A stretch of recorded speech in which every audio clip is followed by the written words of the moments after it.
Вадия-Ларнакас. Следующий, друзья, город-муниципалитет. Надеюсь, вы не устали от цифр. Это у нас четвертый, там еще, по-моему, еще общины будут, да. Ну, я буду стараться быстрее говорить. Итак, муниципалитет Драмалаксия-Мену.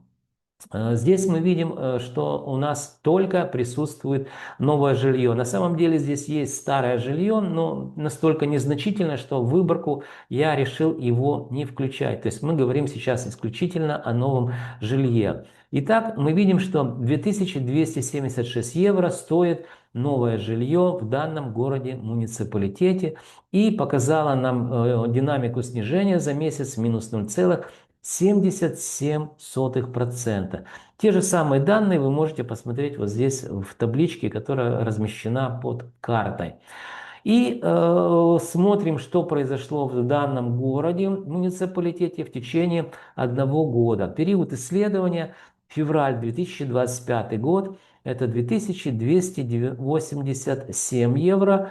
И уже в феврале 2026 года это 2276 евро за квадратный метр, что показало динамику снижения в течение года, друзья. Вот здесь смотрим табличные данные внизу.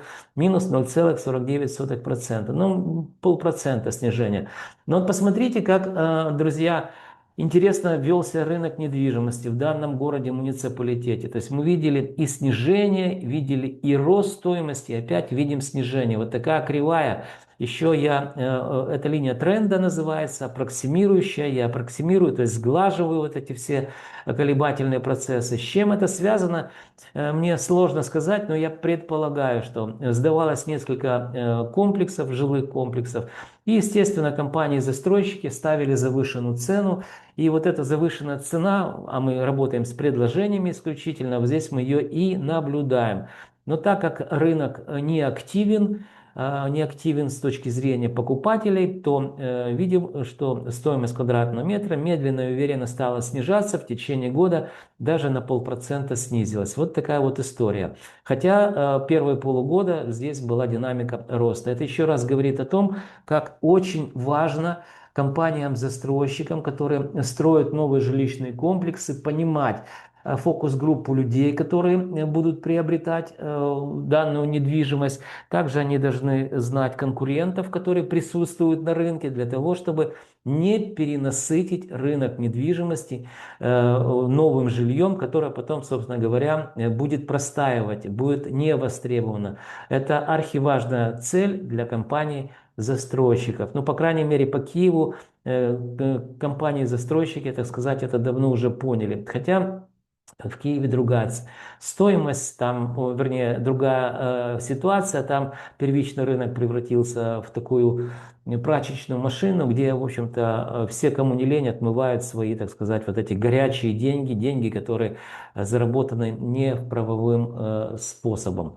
Итак, переходим к следующему слайду. Очень быстро здесь пройдемся по общинам, которые входят, или агломерации общин в провинцию Ларнака. Ну, давайте, наверное, вот здесь подытоживающие данные.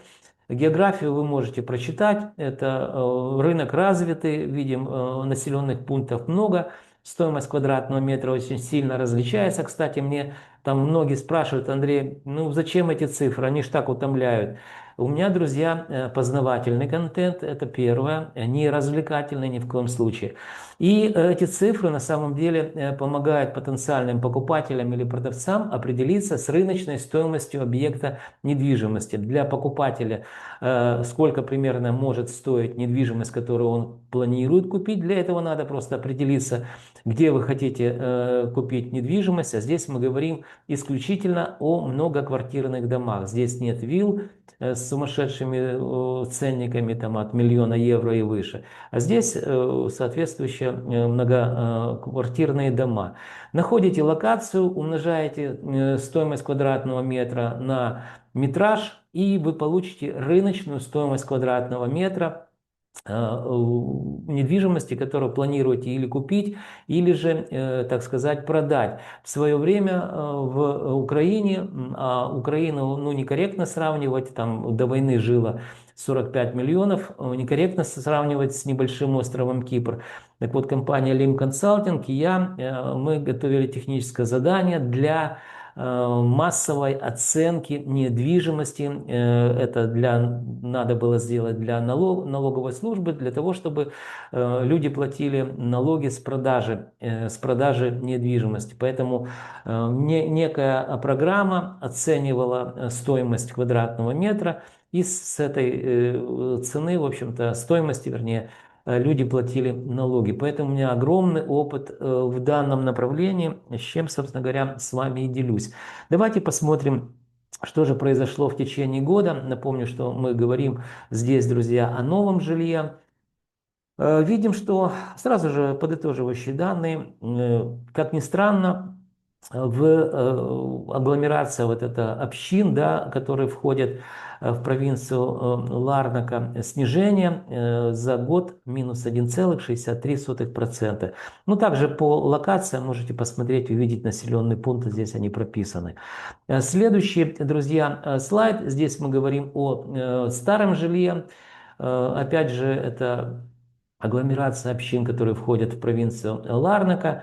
За месяц видим, что 1607 евро, это среднее арифметическое число, как оно считается, вы знаете, снижение минус 0,20%. А переходя уже к нижней части слайда, видим, что за год недвижимость, старое жилье, подешевела, да. Ну, во-первых, составила 1607 евро за квадратный метр. Локации присутствуют, можете посмотреть. И за год подешевело на 0,51%. То есть на 0,5% мы увидели снижение стоимости старого жилья. Вот так себя ведет рынок недвижимости всего лишь в одной провинции Ларнака. Давайте, друзья,